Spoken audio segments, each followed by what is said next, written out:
Okay, we're going to move right on into our next presentation. We have Mark Fetterhoff, who is here to talk about top scams. Let me find you, Mark. Mark has worked on education and outreach to older adults for over 10 years. He currently works with a crew of dedicated volunteers to address thousands of inquiries each month about frauds, scams, and financial exploitation as part of the AARP Elder Watch and AARP Fraud Watch Network. So we're going to move on into the top scams targeting older Coloradans. And this is, please join me in welcoming Mark Fetterhoff.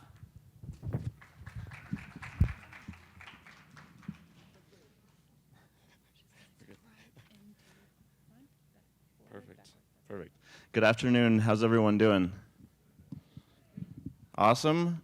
This is hopefully not the nap portion of this afternoon's program. Let's not make it the nap portion, because this is all very important information that I'm going to have for you about how to keep your money, which is very, very important. So Elder Watch is a program that's statewide. I go around and do this in all different parts of the state. It's been around for 18 years, and it's a partnership between AARP and the Colorado Attorney General's Office. And so we do two main things. Again, this type of education and outreach, as well as we have a helpline in Denver. We have a group of very dedicated volunteers who answer questions about fraud and scams all day long. So if I'm not standing in front of you and you have a question about fraud and scams, you can give us a call. On the table just right outside of this room, there are these sheets, and they have our helpline number. It's part of the Colorado Attorney General's Consumer Complaint Line, and we're number 2. So give us a call if you have a question. We're happy to answer your questions about frauds or scams or any other type of fraudulent business practice. And if we don't have an answer, we'll try to figure it out for you and direct you to the appropriate people. So we take about 400 calls a month as part of the Elder Watch helpline. In addition to the work that we do statewide, we also manage the National Fraud Watch Network helpline, which is AARP's National Fraud Helpline. Through that helpline, we're taking between 2,500 and 3,500 calls a month. And you might ask, so what do you do after you collect all of this data about different types of calls and about frauds and scams? So a lot of the information, we collect it all into a database, and we send it to the FTC as part of the Consumer Sentinel, which is where all of the data about frauds and scams goes.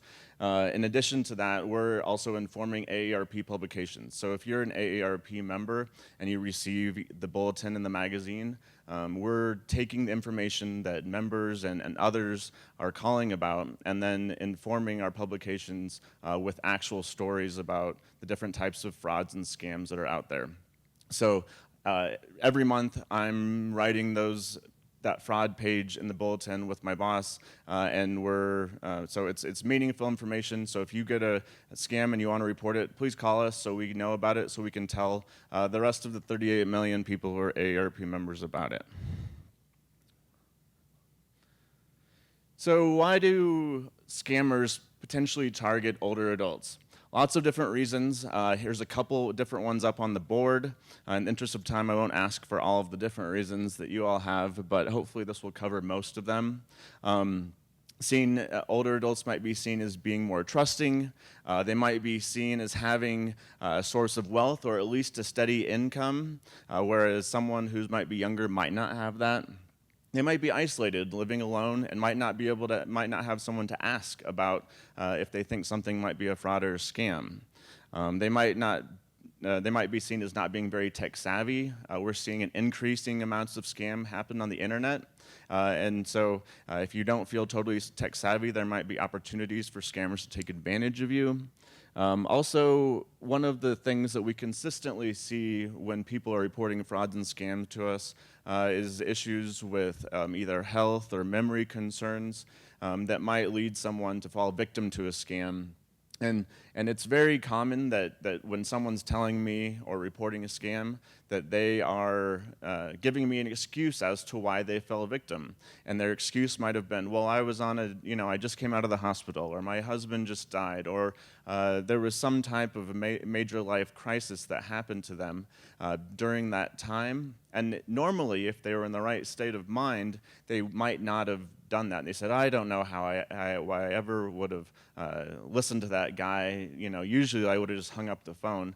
But in that instance, they caught him. So remember that when you have any type of life changes, whether it be changing medication or coming out of the hospital or any other life events like a death that's close to you, think that you might be a little bit more vulnerable to scams during that time, because we definitely see that consistently. So I'm going to go ahead and talk about the most common scams that are reported to the Elder Watch helpline.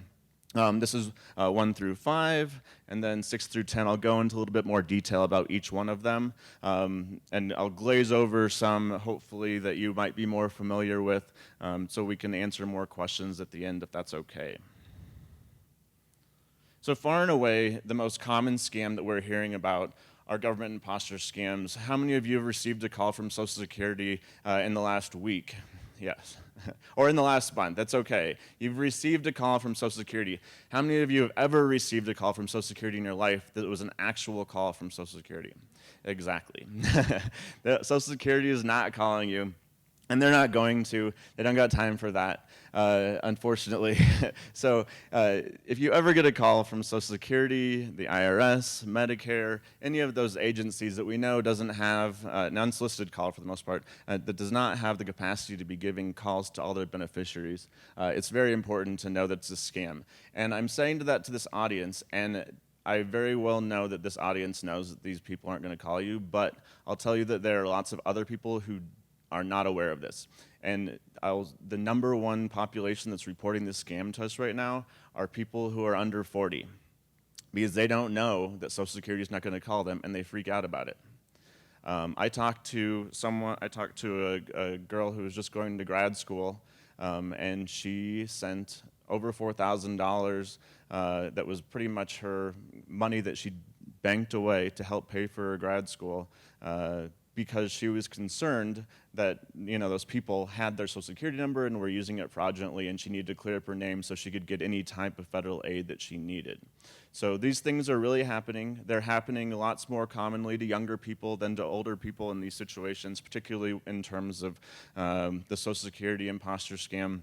IRS, the imposter scams have almost gone away completely. We've almost not gotten any reports of those this year, just because they changed the script. Scammers are just using that same script, but they changed it to Social Security. So, the stuff we're talking about today goes beyond this room, please. Please make sure kids, grandkids, all those folks are aware of that. They might scoff at you and say, oh, I know that, I'm not stupid. But it also might help them or one of their roommates or friends down the line too, because people do get alarmed by this for different reasons. The other call that we lump with this scam is a grandparent scam, and that's just because the FTC was lumping it with them. And so how many of you have received a grandparent scam phone call? It's essentially a phone call, and it's an emergency call saying that your grandson or granddaughter is in jail in Mexico because they got in trouble, picked up drugs, whatever it may be, or they got in an accident, and they want you to act quickly because you love them. And they want you to help take care of whatever situation they're dealing with by either wiring money or sending prepaid gift cards. Again, in these situations, the scammer is really trying to go on your emotions and the fact that you love your family, and they want you to act quick. So just take a deep breath before acting quick in these situations, and contact that person yourself. Or one of the tactics that we often recommend too is to pepper that person with questions about themselves or the person who they're with, and they're going to hang up. And again, number one scam that we hear about, and this is far and away, 50% of the calls that are coming to ARP in terms of reporting scams right now are about the Social Security imposter scam. And I would say probably about 5% of those that we're getting are reports of victims, someone who's actually sent money or given away their Social Security number as a part of that scam. Second most common scam that we're seeing in Colorado, home repair and improvement scams. And these work in two different ways. It's either essentially a straight out scam, which would be more of like a fly-by-night operation, contractors who show up at your door and then never come back. They ask for some type of payment in advance, and then again, you can't find them again. The other type of these scams, and I wouldn't necessarily call it a scam, but oftentimes it's there's a misunderstanding or between you hiring the contractor and the contractor themselves, and so people are calling to figure out kind of what their next steps are. To help avoid that, I recommend doing extensive research before engaging with any contractors, getting referrals from friends, the Better Business Bureau, multiple bids, all different types of things to ensure that the work that you're doing with any contractor is appropriate. And we know that this can all happen. You can do all these things, and you can still have bad luck through different situations. And again, welcome to call our volunteers and chat with us about it. It doesn't bind you to do anything, but we can just help give you suggestions about kind of next steps in terms of working with a contractor, particularly if you're in the situation where it wasn't a straight up scam like many of the contract complaints that we see. You'll see here ways of refusing it: never do business at your door, developing a refusal script for any of those instances, and understand the contract fully. Don't sign anything that you don't understand. Just important things to avoiding any of these type of home repair and improvement and contractor fraud. The third most common scam that we're seeing, and this one is a really, really common one, and we continue to see victims of it. I'd love to put this one away. Are the sweepstakes, prize, and lottery scams. The bottom line on this is, if anyone tells you that you won money and they ask you to send money to receive it, it's always a scam. You should never have to send money in advance for any type of prize or contest or lottery. And if anyone, Publishers Clearinghouse, does not call you, it's a very important detail. Who's ever received a call from Publishers Clearinghouse saying they won $2.5 million and a new Mercedes-Benz? No one? Well, it happens all the time, and we talk to people all the time who are doing this. We actually got a call. If you do receive the AARP bulletin, one of the last articles that was in the bulletin was about Publishers Clearinghouse scams, and we got a call from someone 2 weeks ago who was in the process of sending money as a part of one of these scams. She'd already sent a couple $1,000s in the first installment, and then the scammer had called back and asked her to send another couple $1,000s. So she had, but in that process, she had just sent it that day. She picked up her AARP bulletin, read it, understood that that was a scam because she read the bulletin, contacted UPS because that's how she sent the money, and they were able to stop it before delivering it. So the second installment was actually stopped, which was actually a pretty cool story in that case. She did it through an app, which I didn't even know UPS had an app, but I guess everyone has an app now. But it was cool to hear that, just based on that quick education when she got her bulletin, that she found out it was a scam and didn't have to lose that second couple $1,000s. Again, we still hear about these scams all the time. I've talked to people who have lost upwards of $1 million on these type of scams chasing money. It's one of the most difficult scams for people to understand because they want to believe it. And if you get stuck in a situation where you're trying to convince someone they're involved in one of these scams, they're thinking they're going to be rolling in the dough pretty soon. They're definitely not. And please let them know that you should never have to send money to receive money, no matter what the situation is. So when we just did a survey 2 years ago about what scams Coloradans were approached by most, this one was the one that came up. How many of you have received either a pop-up window on your computer or a phone call from someone from Microsoft saying they were happy to help you with it? Yes. So numbers-wise, when I look around the room, it's about right, but we found out that 70% of Coloradans 50 plus had received this scam attempt. And it is one that is probably still consistently the one that people are falling victim to the most, because it's kind of convincing. Everyone's computer kind of has a down day, and you get a phone call from someone saying, "Oh, I can help you with that?" Sure, right? So it's frustrating, but any unsolicited call or pop-up window informing you that your computer has a virus is inevitably a scam. Again, other people who don't have time to be monitoring our computer virus situation, Microsoft, they don't have time to be checking in on us. So understand that.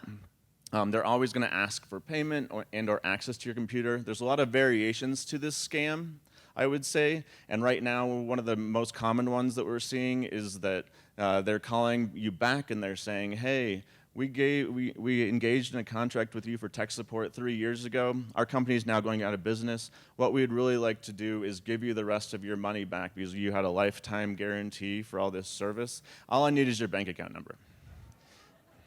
So this is working sometimes, believe it or not, and people with the promise of money back are thinking, hey, what the heck, I might as well, and then the rest is history, right? Literally the rest of their money is history because of that. So be careful about any type of attempt. I'll say that the other way that people get roped into this scam is when they are actually legitimately looking for a tech support help, and they go on the computer just to Google it.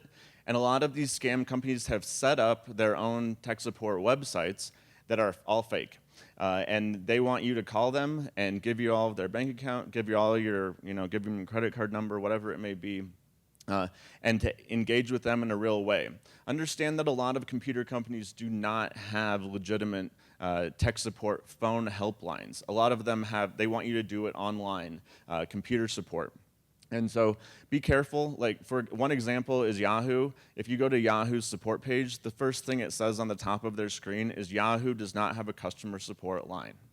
And that's an important thing to know about because if you go on your computer and Google Yahoo support phone number, you're going to find phone numbers. You're going to look down your screen of your Google search results until you find a phone number and then call that one. And I'll tell you, this is probably not who you should be talking to because it's not Yahoo. Sound good? So avoid these tech support scams. Another scam I would really like to nip in the bud but they continue to be tricky.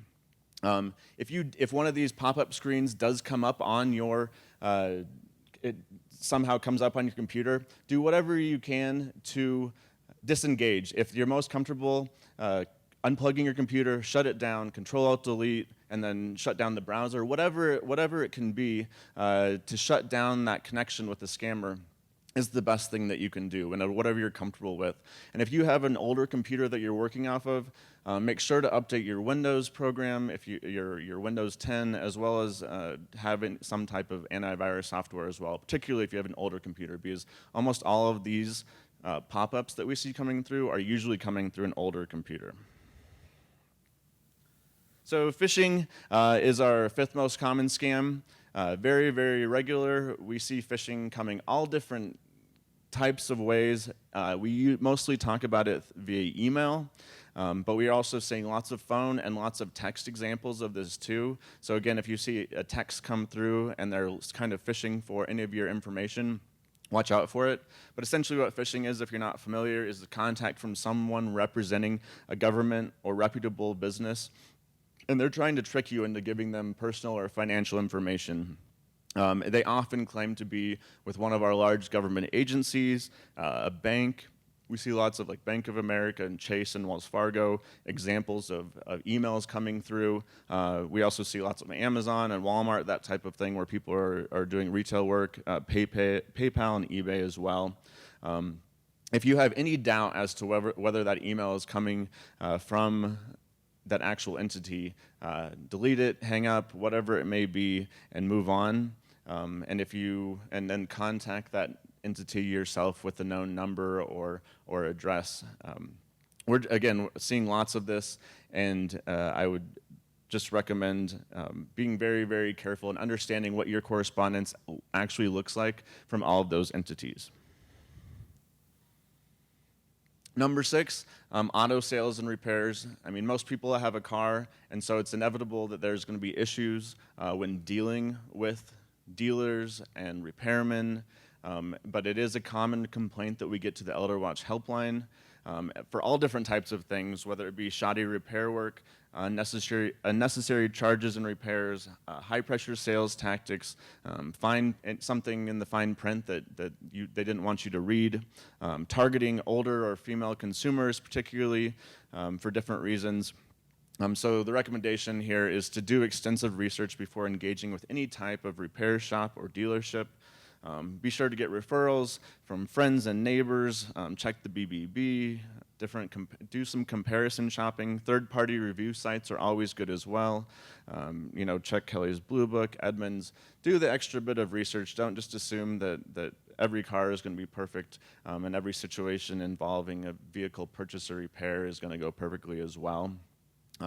Some other tactics to think about down here, not signing any agreements you don't fully understand, understand what you're paying for, and don't be afraid to take your business elsewhere. If you're feeling pressured, we get lots of calls from people who say, oh, I need to tell you about that Hyundai deal. I don't want to pick on Hyundai, but that was just the last one that I got. A dealership, this, that, and the other. I felt pressured into that. Whatever they made me do it all. They put me in a room. I felt intimidated. Don't feel, you're the consumer here. It's your business. It's your money. You need to feel comfortable walking away if you don't feel comfortable with the situation, and don't let anyone intimidate you, because it happens all the time, and we get lots and lots of complaints about shady deals. Identity theft, I have honestly a whole separate presentation on identity theft, but it is one of the most common complaints that we're dealing with as part of our helplines. And I would just say it's important to do all those things, reconciling your bills, so you know if you have any types of fraudulent charges in your credit card, or check your annual credit report to know if you have any unauthorized lines of credit opened in your name, and avoid ID theft at all costs. I can't even summarize a screen on ID theft because I have so much to say about it, but I'll say that when we did our survey 2 years ago, we asked folks if they had checked their annual credit report in the last 12 months, and 16% of people, Coloradans 50 plus, said they had. Who has checked their annual credit report in the last 12 months? So we have a handful of people, maybe more than 16%, but not half have said they have. And so if you go to annualcreditreport.com, that's where you get your free annual credit reports online. And it's critically important that you do this. The last time I checked my annual credit report, I probably hadn't for a year and a half or 2 years. And I had a hard inquiry from Verizon on my credit report because someone tried to open a cell phone in my name.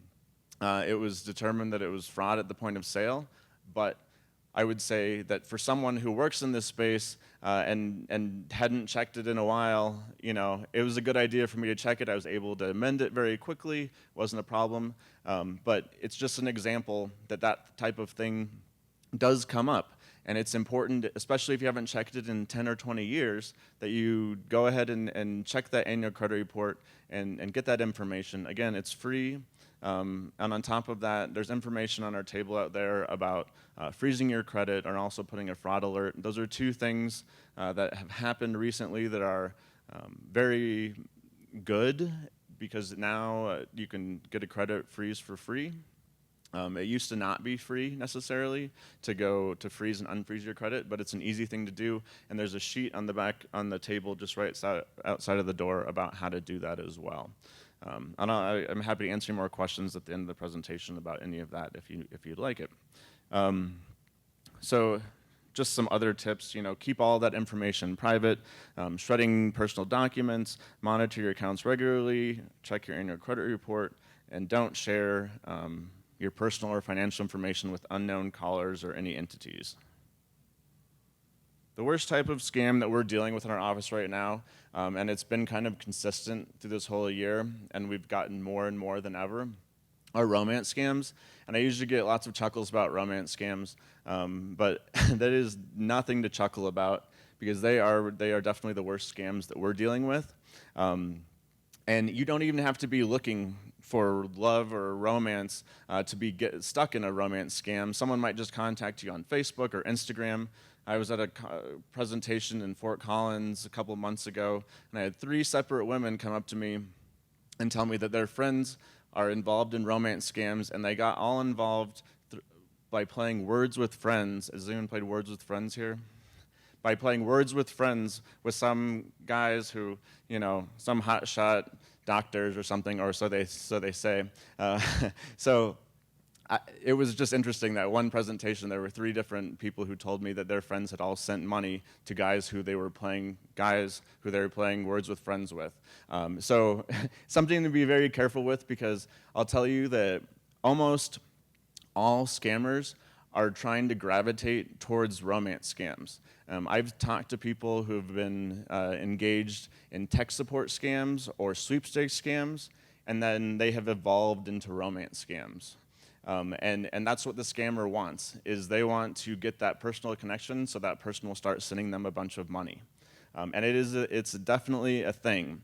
So be very, very cautious about meeting people online. Never send anyone money.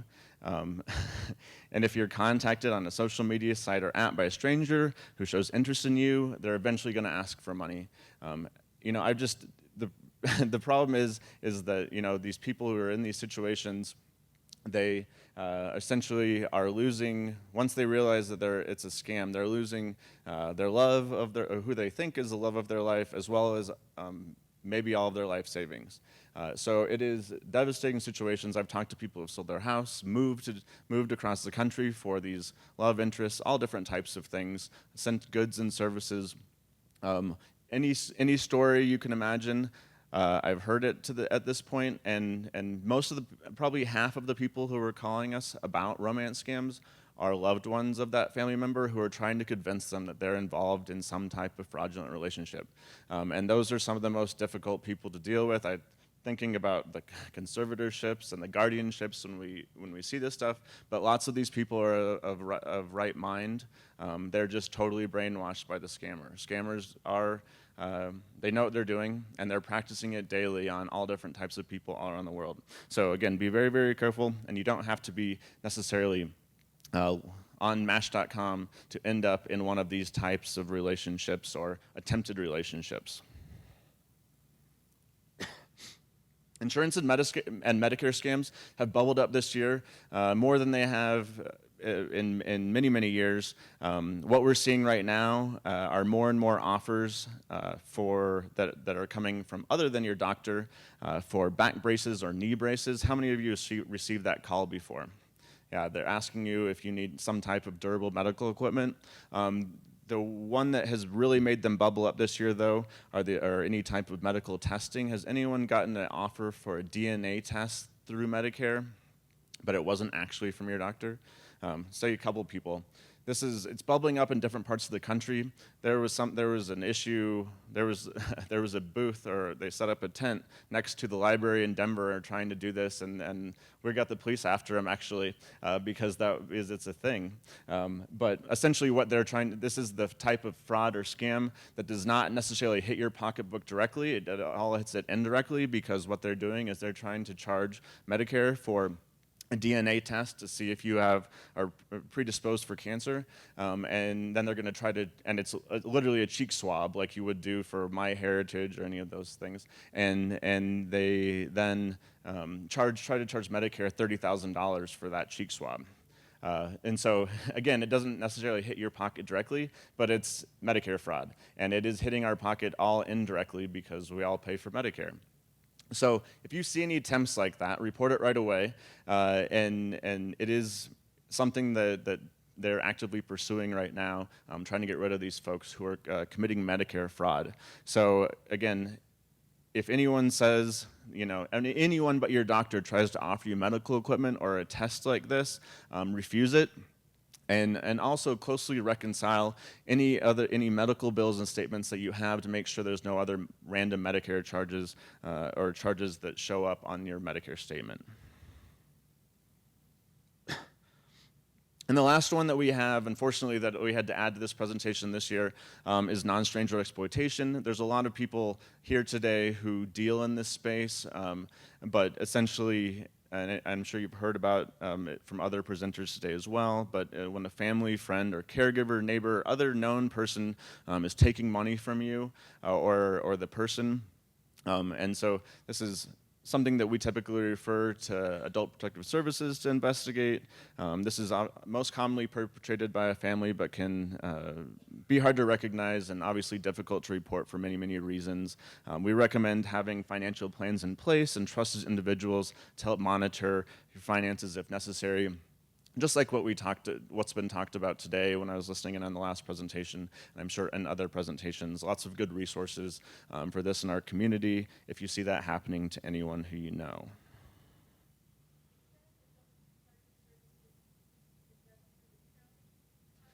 Typically through the county or the Council of Governments in Colorado.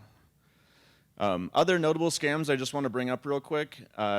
Travel deals or timeshares, timeshare resales particularly. There's lots of timeshares in Colorado, and so we hear about this consistently.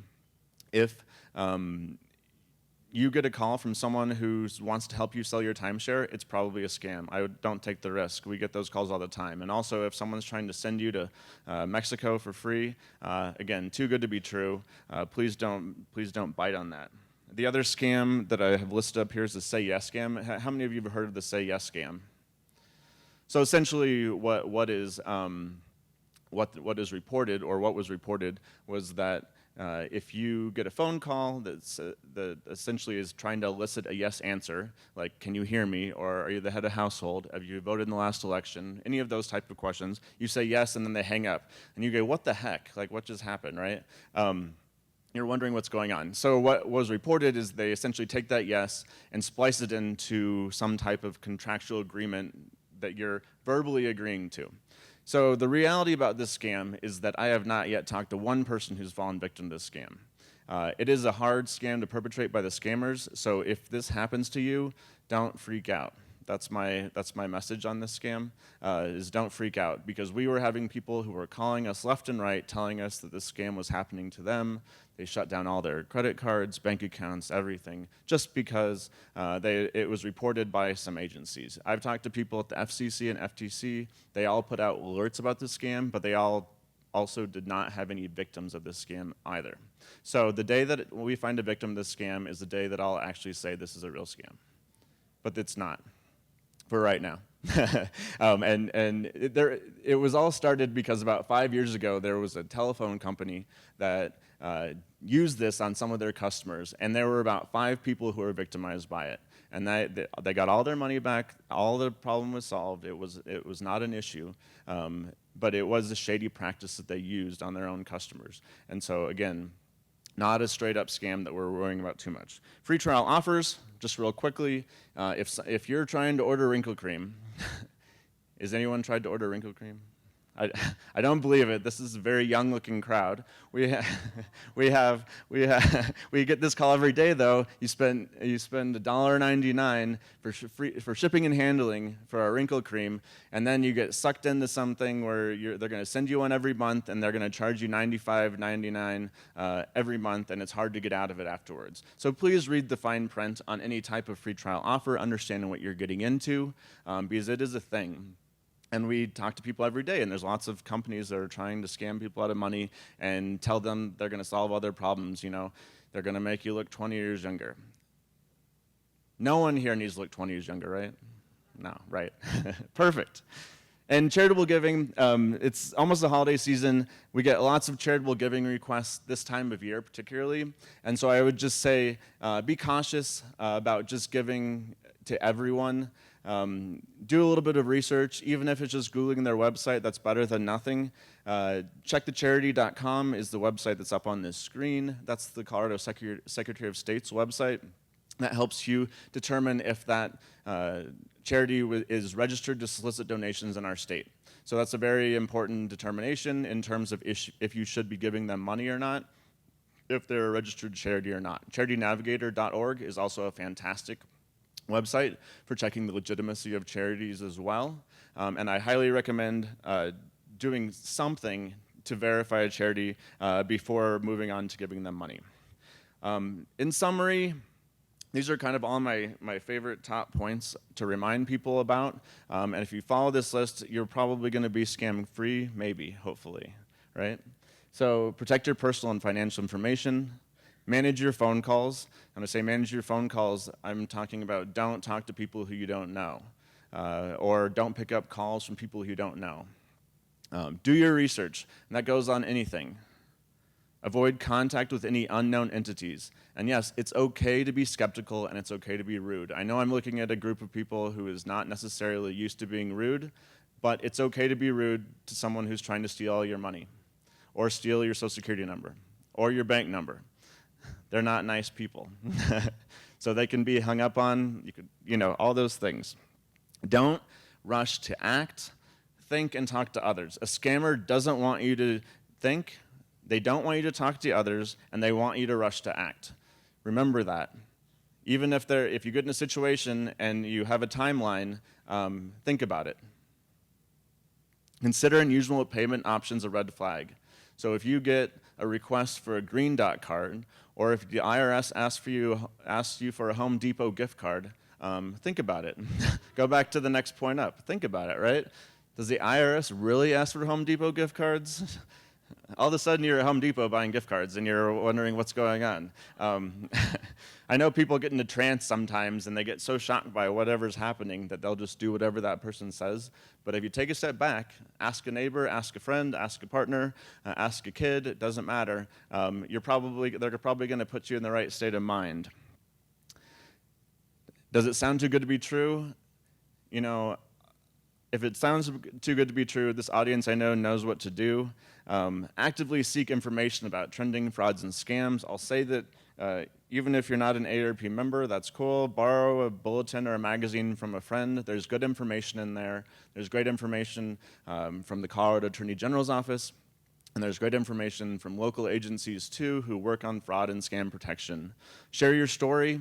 It might save your neighbor from being a victim of a fraud or scam, too. And report, particularly for these things that we don't necessarily hear about that much. If you think it's a new version of a scam and you don't usually report scams, I recommend reporting it to us so we can tell the rest of the country and the rest of Colorado and the rest of the county about it. So do appreciate any type of reports. There's our phone number up there on the screen, and again, there's tons of these little cards out there, so take one for yourself and one for your friend. On the back of it, it's the top 5 red flags of a phone scam. So if you know someone who might be a good potential victim of a phone scam, it might be something to pick up for them. But please give us a call if you have any questions. My name is Mark, and I'm often in the office except for this week. I was not in the office at all, but I'm happy to be here with y'all, and I'm happy to take any questions. I think I've got about 5 minutes. I often get phone calls from people wanting to tell me the insurance has run out on my vehicle, and I haven't owned a vehicle in like 20-some years. So I know it's a fraud, but number one, do I have the right to blow an air horn in the phone on them?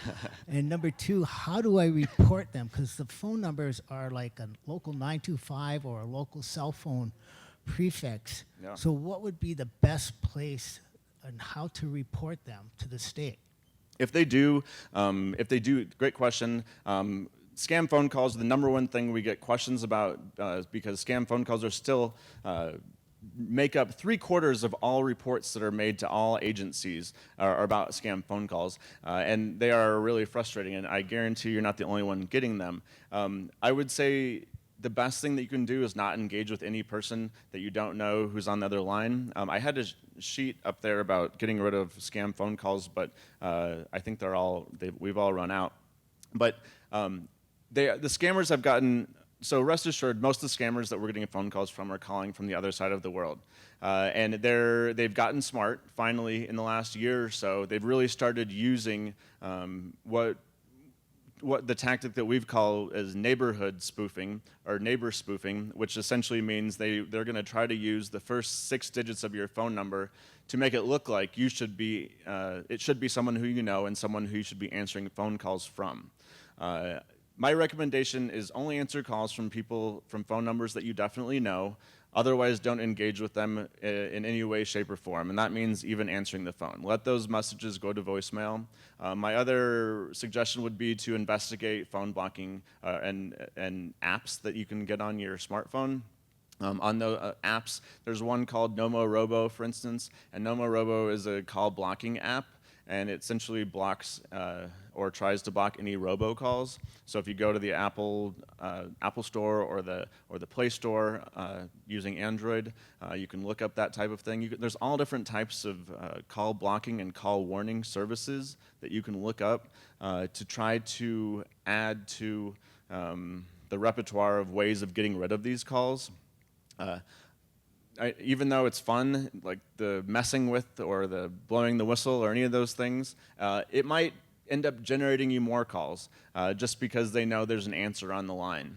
So our recommendation, again, is answer calls from only people who you know, avoid calls from people who you don't, and you know, if they want to talk to you, they're going to leave a message. If one's credit card information's been compromised, like with the Capital One incident that happened, okay, so you stop you lock your credit and you sign up for their protection policy.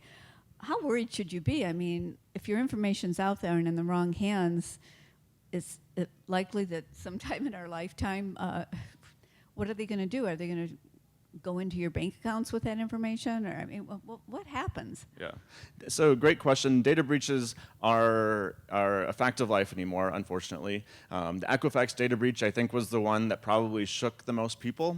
Is everyone familiar with the Equifax data breach?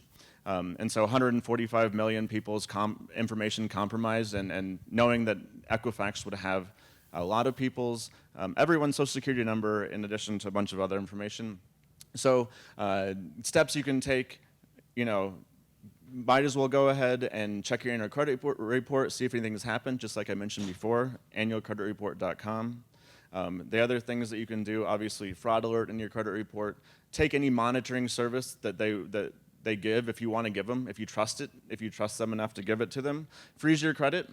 It makes sense. Especially if you're not opening or trying to open any lines of credit or buying a house or financing a car, any of those type of things. They're good steps to take. You know, we can't sit around and be worried about all the things that we can't control.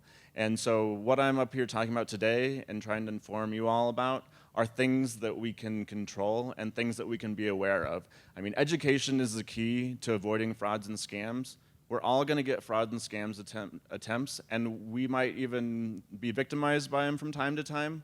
But it's all managing, you know, your comfort level with the situation and understanding the risks that are involved. And I think one of the things I tell people all the time is please go home and Google yourself and understand all the information that a scammer could find out about you just by using a couple of keystrokes. If you've not done that before, I'd recommend it because you'd understand right away how much information that person could have about you just by a quick Google. But my real recommendation is continue to monitor all your accounts and you know, dispute anything that's not legitimate. I have a quick question. Everybody nowadays is asking for my credit card. WeCycle, Pay to Park, Uber, Lyft. All those places have your credit card number. And how safe is that? And how safe is online banking? Great question. My recommendation is, for all those instances, is to use your credit card as opposed to a debit card, because it's the credit card company's liability, or it's their money. Use their money instead of yours. In any of those instances, I essentially only use my debit card for taking money out of a cash machine. I don't use it for anything else. So if you're using your credit card on those apps in different places, online shopping, highly recommend actually using the credit card. Secondly, I would say as long as you're using secure connections, I would recommend online banking over getting the statements in the mail. I bank online every day, but I'm only doing it using a secure connection. And so when I'm saying that, I mean not using public Wi-Fi to check your bank statements or to do any shopping or that type of thing.